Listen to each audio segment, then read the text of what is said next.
As I was coming to the church this morning, actually not through the usual route, but coming from the Navan side, for I had taken Holy Communion to a friend of mine who is in his last stages. But actually, I'll go back now because they were at dinner and I couldn't give it. But it occurred to me when I had seen him last time there, I was just coming out and I bumped into his daughter and grandchild. And the word that the lovely daughter said was this: I try each time to hide my tears from my daughter, for each time I come away, I know it may be the last time I will see him. And so she goes back each time to London, not knowing whether he'd be on this side or the other side of eternity next time. And then as I was coming to church, I just happened to catch sight on the sidewalk of a lovely, just ordinary Irish young, complete family, youngish mother and father, and 3 children, and I noticed that they were linking Mammy in the midst. Just on a Sunday walk in the Navan area, the suburb area, which you all know well. And then my thought moved also to Duleek, our little village, where now for about 2 years they have, as you come into the village from the Drogheda side, for some reason, a modern piece of art, sculpture, as you see now dotted around Ireland increasingly. It was and is just a quiet statement. A youngish mother with 2 little ponytails, a youngish but very virile looking father, and 3 children, and all linking the parents between them, playing and expressing joy. It's a quiet statement. Duleek is for the family. The family. As you know, in the Catholic tradition, all priests have to come from married people, even though he himself is not married. That means that the families have to produce more than enough. They have to produce people also who will not transmit life, but only divine life. The family. As I eat in my little hermitage refectory, this looks down to me and reminds me all the time of how the Holy Family would have eaten. Any one of you who has had anything to do with me in the hermitage will know that before the meal, at least the main meal, grace is sung, and also afterwards, and a moment of prayer happens, not only in the chapel, but also at the table itself. And one tries, after a reading, one tends to start off with a reading, in English if it's English, and Italian if it's Italian guests, and then and only will one start eating. And one tries, in the conversation, to imitate what St. Augustine has actually in his rule about talking, that one is always to have this element of elevation. We're not just animals at a trough. And he also had written on his refectory wall, there is no place here for those who eat their brethren, that is, devour their name in their absence. Here we have love expressed in iconic form. A circular movement of love which reproduces the circumincession of the Blessed Trinity. The universe is all about love. Some time ago, a good friend of mine in the village pointed out to me some very interesting clip on a screen. It was children and animals. It was a clip showing the relationship between children and animals. And one saw little children, for instance, hugging cats and even in bed with a cat and all the rest of it, showing naturally how a child bonds with little animals of its own size, and they grow up together. Love. What St. John Paul II referred to as the domestic church. I'd like to zoom into that and indicate that we monks are not as thick as some people think. They presume that people are so heavenly minded that they're no earthly use. Well, I can tell you that a monk knows quite a lot about family life, for the simple reason that he's been living it. The dynamics of a monastery, especially an enclosed one, are not that different. In fact, if anything, on some levels, it's more demanding. Why? Because one is always in the same aquarium, bumping into the same fish, 24/7. Oh, you again. Or, oh, you again. And the same reality can happen. Little tricks are invented so as to make joy out of the greyness of ordinary days. E.g., in a silent community where words are avoided because normally one does not want to hear the human voice in the cloister and corridors, one only allows whispering, and therefore one makes BA, little notes, and puts them for the person to read in his box. Well, one can leave it at that, or one can add little smileys and whatnot onto the BA. Tiny things which take a few extra seconds but make all the difference. Do you see what I'm saying?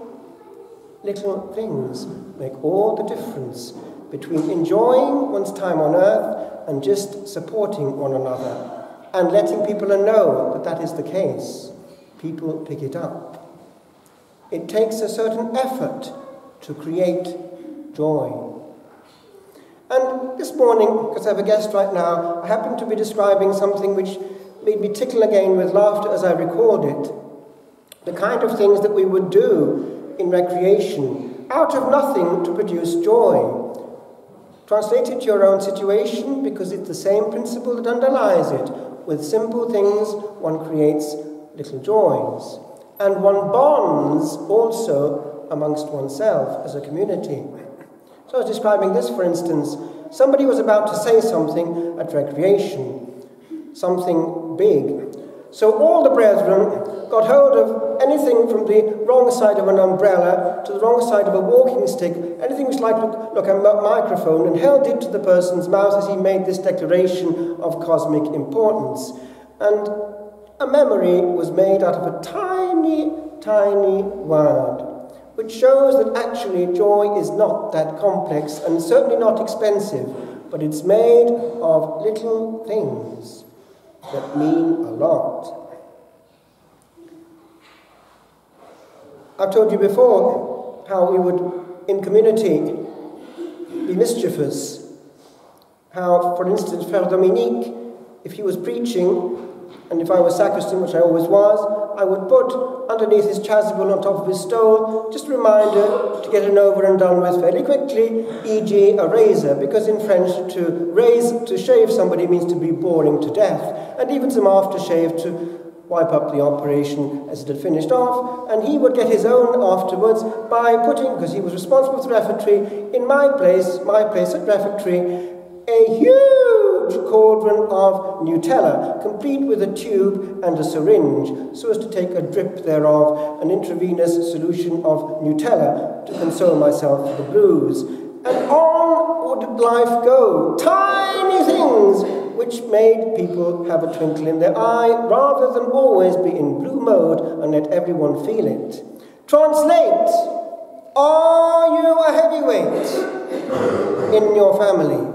Or do you make the effort to make life agreeable for all concerned? Because the same day can be up or down according to the moods emitted, because in a small community, all the vibes are picked up. With regard to the community of the family specifically, Blessed Paul VI gives us 3 points which I would like to leave with you. Concrete points, and therefore rememberable points. See now if you can remember the 3. Are you switched on? I'll examine you at the end. It's in the break in the Second Vatican Council. He goes to the Holy Land to hand the whole church over to Jesus, Mary and Joseph, and also to ask for healing between East and West. It was put by the Holy Spirit on his heart and on the heart of John Paul II and on Pope Benedict to try and heal this horrible rift between East and West. Now, it's the beginning of 1964, in full swing, therefore, of the Council, and it's just the vigil of the Epiphany, the 5th of January, and he is standing in Nazareth. I am only a passing pilgrim. I must renounce this desire to pursue in this home my still incomplete education in the understanding of the gospel. I will not go on my way, however, without having gathered hurriedly, it is true, and, as if wanting to escape notice, some brief lessons from Nazareth. First then, are you listening? A lesson of silence. Translate. Bleep, bleep, bleep, bleep. My esteem for silence, that admirable and indispensable condition of mind. Now, he asks that this may revive in us, besieged as we are now already in 1964 by so many uplifted voices, the general noise and uproar in our seething and over-sensitized modern life. Over-sensitized. Bleep, bleep. Each bleep is another weight for the computer of the mind. All day under the invasion of bleeps, words, messages, other people's bits of soul, good and bad, are cramming the cells of our mind and also sucking our interior life into the outside. We have no interiority left. So, even before this bleeping age, he has this to say: may the silence of Nazareth teach us recollection. Now, remember, we had in the Gospel just now that Mary pondered all these things and treasured them in her heart. Interiority. The heart looked after. So, may it teach us recollection, inwardness, the disposition to listen to good inspirations and the teachings of true masters. Listen to inspirations. I've told you before how these happen to a priest, because they have to. I've told you probably just one amongst many how I was in Montalcino one day having to do my errands for the community, and this nudge came to go and visit a priest who was there, retired. I said to the inspiration, another day I want to get back for Vespers, and the inspiration kept coming with a certain insistence, go and visit Don Pietro. Well, this is a bit late in the day. The following morning at chapter, the prior said, Don Pietro has gone to his eternal reward. Obviously, that wasn't just a passing whim. There was something in there saying that it would be a good idea if that priest, who was going to die even though he wasn't particularly ill, had another young priest perhaps to say hello and even hear his confession. He might have asked. But no, I was too hurried to pick up the nudge. Listen to the inspirations and don't crowd them out by all these bleeps coming through your surface and not leaving you an interior. May it teach us the need for and the value of preparation, of study. Listen, young people, it makes a big difference if you're infested with messages from screens rather than calmly reading your books. Of meditation. Listen to that one before you put on the goggle box late at night and sacrifice your morning time of prayer. Of personal inner life. Of the prayer which God alone sees in secret. Now remember how in St. Matthew the Lord was warning us about prayer having to be inner and secret. Otherwise it's just cosmetic.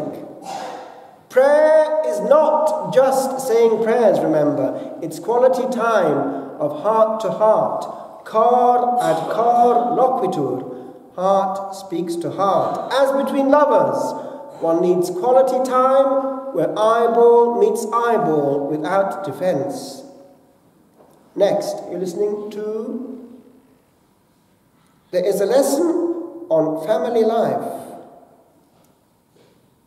May Nazareth teach us what family life is, its communion of love, its austere and simple beauty. Now remember, you're not doing the best for your children when you buy them expensive computer toys. You're doing far more for them when you give them quality time and play with them.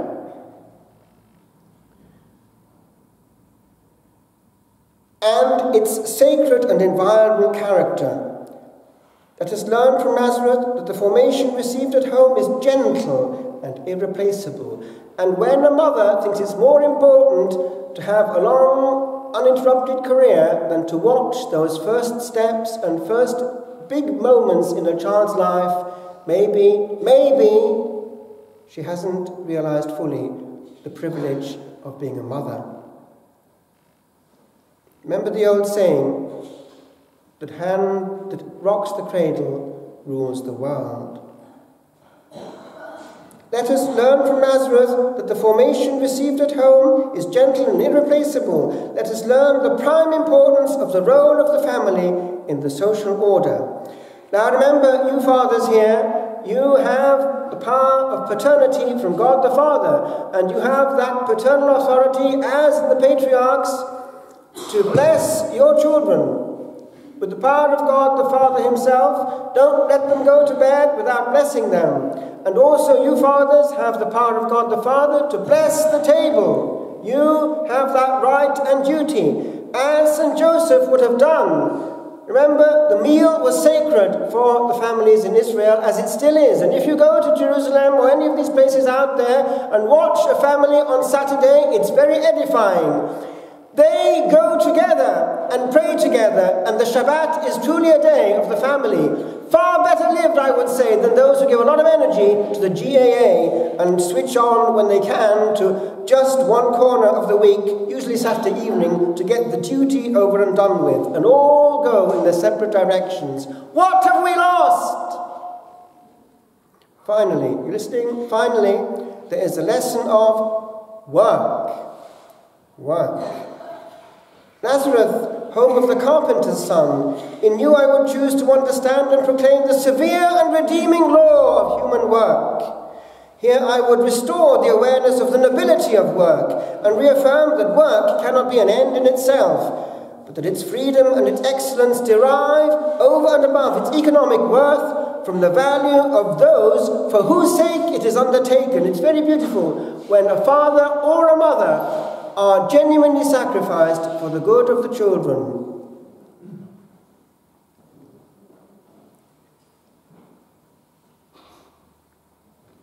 And here at Nazareth, to conclude, I want to greet all the workers of the world, holding up to them their great pattern, their brother, who is God. He is the prophet of all their just causes, Christ our Lord.